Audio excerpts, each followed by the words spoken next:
Chalakudy പോട്ടയിലെ federal ബാങ്കിൽ കവർച്ച നടത്തിയ മോഷ്ടാവ് വന്ന സ്കൂട്ടർ തിരിച്ചറിയാൻ ശ്രമം തുടരുന്നു. മോഷ്ടാവ് വന്ന ഇനത്തിൽപ്പെട്ട സ്കൂട്ടർ തൃശൂർ ജില്ലയിൽ മാത്രം 10,000 വരും. സ്കൂട്ടർ ഉടമകളുടെ പേരും മറ്റു വിവരങ്ങളും ഇപ്പോൾ പരിശോധിക്കുകയാണ്. ആളെ തിരിച്ചറിയാൻ ആദ്യം വാഹനം കണ്ടെത്തണം. മോഷ്ടാവ് സഞ്ചരിച്ച സ്കൂട്ടറിന്റെ നമ്പർ വ്യാജമാണെന്ന് സ്ഥിരീകരിച്ചതോടെ അതേ മോഡൽ സ്കൂട്ടറുകളെ എവിടെ കണ്ടാലും പരിശോധിക്കാൻ പോലീസ് വ്യാപക തെരച്ചിൽ തുടരുന്നു. തൃശൂർ ജില്ലയിലും തൃശൂരുമായി അതിർത്തി പങ്കിടുന്ന ജില്ലകളിലുമാണ് പ്രധാനമായി തെരച്ചിൽ നടക്കുന്നത്. സ്കൂട്ടറിന്റെ മോഡലും ഏകദേശ നിറവുമെല്ലാം പോലീസിന് വ്യക്തമായിട്ടുണ്ട്. എന്നാൽ നമ്പർ പ്ലേറ്റ് വ്യാജമായതിനാൽ ആരുടെ വണ്ടിയാണെന്ന് പോലും കണ്ടെത്താനായിട്ടില്ല.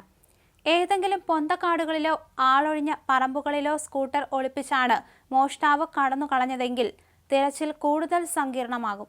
ഹെൽമറ്റും മുഖംമൂടിയും ജാക്കറ്റും ധരിച്ചെത്തി ക്യാഷ് കൗണ്ടർ തകർത്ത് 15 ലക്ഷം രൂപ തട്ടിയെടുത്ത് 3 മിനിറ്റിൽ സ്ഥലം കാലിയാക്കിയ മോഷ്ടാവ് സഞ്ചരിച്ച സ്കൂട്ടർ തൃശൂർ, എറണാകുളം ജില്ലകളിൽ പല ഭാഗത്ത് കണ്ടുവെന്ന് പറയുന്നുണ്ടെങ്കിലും ആധികാരികമായ സൂചനകളൊന്നും തന്നെ ലഭിച്ചിട്ടില്ല.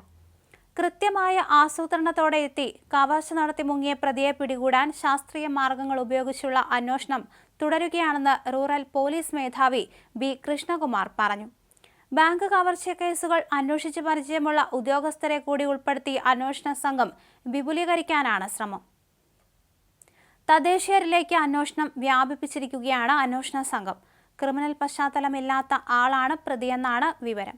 കവർച്ച നടത്തിയത് പ്രൊഫഷണൽ മോഷ്ടാവ് അല്ലെന്ന സൂചന പോലീസിന് നേരത്തെ കിട്ടിയിരുന്നു. മോഷണം നടന്ന പ്രദേശത്തു നിന്ന് അധികം ദൂരെയല്ലാത്ത ഒരാൾ തന്നെയാകാം കൃത്യം നടത്തിയത് എന്നാണ് പോലീസ് പറയുന്നത്. ആദ്യഘട്ടത്തിൽ പ്രതി ഇതര സംസ്ഥാനക്കാരനാകാമെന്ന സംശയത്തിലായിരുന്നു പോലീസ്. മോഷ്ടാവെത്തിയ ഇരുചക്രവാഹനത്തിന്റെ CCTV ദൃശ്യങ്ങൾ ഉൾപ്പെടെ ലഭിച്ചിട്ടും ഇയാളെ പിടികൂടാൻ പോലീസിന് ഇതുവരെ സാധിച്ചിട്ടില്ല. വാഹനവും കണ്ടെത്താനായിട്ടില്ല. പ്രതി പോയത് അങ്കമാലി ഭാഗത്തേക്ക് ആണെന്നതാണ് അന്വേഷണ സംഘത്തിന് ലഭിച്ച ഏക വിവരം. പ്രതി സംസ്ഥാനം തന്നെ വിട്ടുപോകാനുള്ള സാധ്യത പോലീസ് തള്ളിക്കളയുന്നില്ല. അതിനാൽ കേസ് സംസ്ഥാനത്തിന് പുറത്തേക്ക് വ്യാപിപ്പിച്ചേക്കും. ബാങ്കിലെയും ബാങ്കിന് പുറത്തെയും നിരീക്ഷണ ക്യാമറകളിൽ ഇയാളുടെ ദൃശ്യങ്ങൾ പതിഞ്ഞിട്ടുണ്ട്. ദൃശ്യങ്ങൾ അടിസ്ഥാനപ്പെടുത്തിയാണ് ഇപ്പോൾ അന്വേഷണം പുരോഗമിക്കുന്നത്.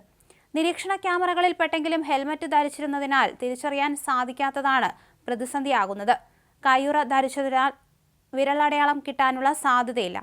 പ്രതിക്ക് സഹായം ലഭിച്ചിട്ടുണ്ടോ എന്ന് സംഭവത്തിൽ ഗൂഢാലോചനയുണ്ടോ എന്നും പോലീസ് പരിശോധിക്കുന്നുണ്ട്. സഹായമില്ലാതെ കൃത്യമായി ഇത്തരത്തിൽ മോഷണം നടത്താൻ സാധിക്കില്ലെന്നാണ് അന്വേഷണ സംഘത്തിന്റെ നിഗമനം. ബാങ്ക് ജീവനക്കാരുടെ മൊഴി പോലീസ് വീണ്ടും എടുത്തിട്ടുണ്ട്. 47 ലക്ഷം രൂപയാണ് കൗണ്ടറിൽ അടുക്കുകളാക്കി വെച്ചിരിക്കുന്നത്. ഇതിൽ നിന്ന് നടുക്കായി ക്രമീകരിച്ച 5 ലക്ഷം വീതമുള്ള 3 കെട്ടുകൾ മാത്രമാണ് പ്രതി കൈക്കലാക്കിയത്. അതിനാൽ പ്രതിയിലേക്ക് എളുപ്പം എത്താൻ സാധിക്കുമെന്നും പോലീസ് കരുതുന്നു. കൂടുതൽ പണം എടുക്കാമായിരുന്നിട്ടും 15 ലക്ഷം മാത്രം കൈക്കലാക്കിയതിനാൽ പ്രതി പ്രത്യേക ലക്ഷ്യത്തോടെയാകാം കവർച്ച നടത്തിയതെന്നും പോലീസ് പറയുന്നു. അതിനിടെ മോഷണം നടന്ന ബാങ്ക് ശാഖയുടെ സുരക്ഷ കഴിഞ്ഞ ദിവസം വർദ്ധിപ്പിച്ചു. ശനിയാഴ്ച രാവിലെ തന്നെ സുരക്ഷാ ജീവനക്കാരെ ബാങ്കിൽ നിയോഗിച്ചു.